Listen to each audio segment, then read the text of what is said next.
I never planned to disappear. It just happened one night when I realized something terrifying. I had everything people dream about, and none of it felt real. The money, the respect, the way doors opened before I even reached them, it all worked sure, but it worked too well. Nobody ever argued with me. Nobody ever looked at me like I was wrong. And that's how I knew something was broken. Because real life pushes back. Real people push back. If nobody ever pushes back, you're not living, you're floating. Here's the part that still makes people uncomfortable. I wasn't born poor. I wasn't born struggling.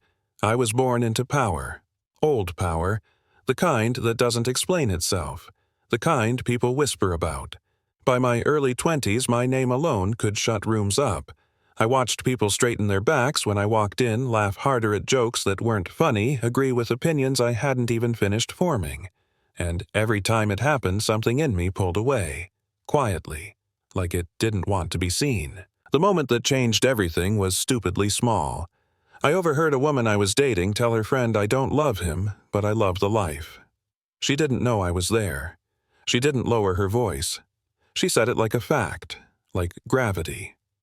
That night I went home alone and stared at my reflection, wondering who exactly she thought she was dating because it clearly wasn't me. It was the image, the name, the shield. So I asked myself a question most people are afraid to ask.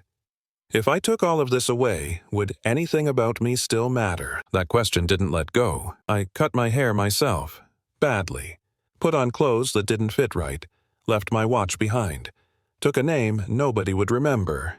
I didn't tell friends, I didn't announce anything. I just stepped into a part of the city where no one cared who you were yesterday, only whether you showed up today. And let me tell you, the silence was loud. No greetings, no nods, no respect. Just space, just noise, just life moving around me like I wasn't there. The first few days were brutal in ways money never teaches you about. Hunger isn't dramatic. It's persistent. It doesn't scream. It taps you on the shoulder every 10 minutes and asks if you're ready to break yet. I took work sweeping streets because it was there. Because nobody wanted it. Because it paid just enough to keep you alive and nothing more. People didn't look at me. Cars didn't slow down. Kids laughed. Grown men pretended I didn't exist. And I learned something fast. Being invisible hurts more than being hated.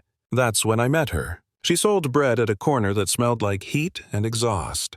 Simple clothes, tired eyes, the kind of calm that doesn't come from comfort but from endurance. She noticed me the first time because I slipped on wet pavement and laughed at myself. Not a big laugh, just a quiet one. She smiled and handed me a piece of bread like it wasn't a big deal, like kindness was normal. That moment stuck harder than anything I owned. We started talking. Not big conversations, little ones. About weather, about work, about how mornings feel different when you wake up knowing someone depends on you. She never asked what I did before, never asked where I was going. She just met me where I was, and that scared me more than the hunger ever did. Then there was him. Every story like this has someone like him. Clean shoes, loud confidence. The kind of guy who believes the world works because it bends for him. He showed up one afternoon mocking her, mocking me, talking like money made him qualified to judge everything.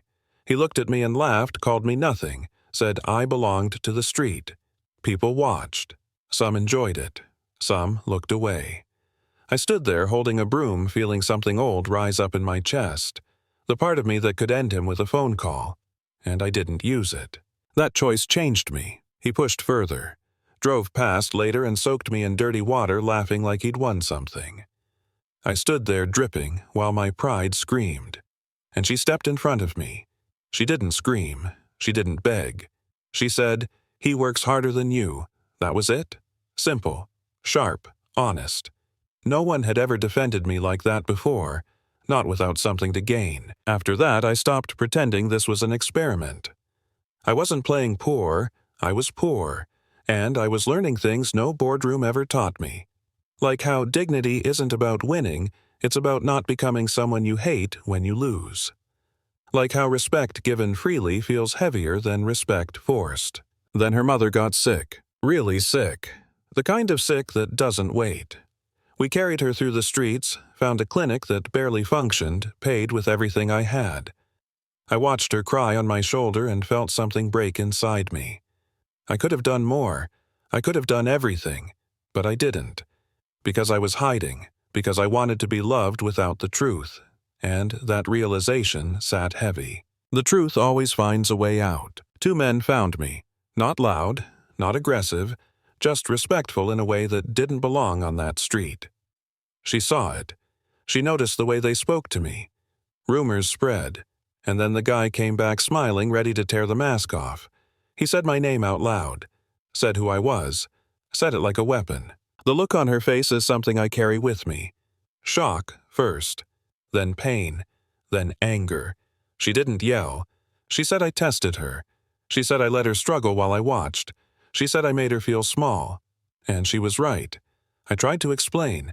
I said I wanted someone to love me for me. She said love doesn't start with lies. Then she walked away. Winning never felt so empty. Going back to my old life felt like wearing someone else's skin. Everything fit. Nothing belonged. People congratulated me for coming to my senses. They said she was beneath me, that this was inevitable. And that's when I realized something important. Power doesn't reveal character. It hides it. I went to her house without announcements, without protection. I didn't stand tall. I knelt. I told her I was afraid. Afraid she'd see the crown before the man. Afraid I'd lose her. She told me fear doesn't excuse harm. She said forgiveness doesn't erase damage. She said if I wanted her, I'd have to earn her again honestly, publicly, without hiding.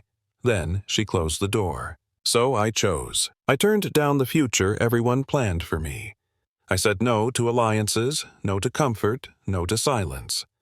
I chose her, knowing she might never choose me back. That part matters. Love isn't a trade.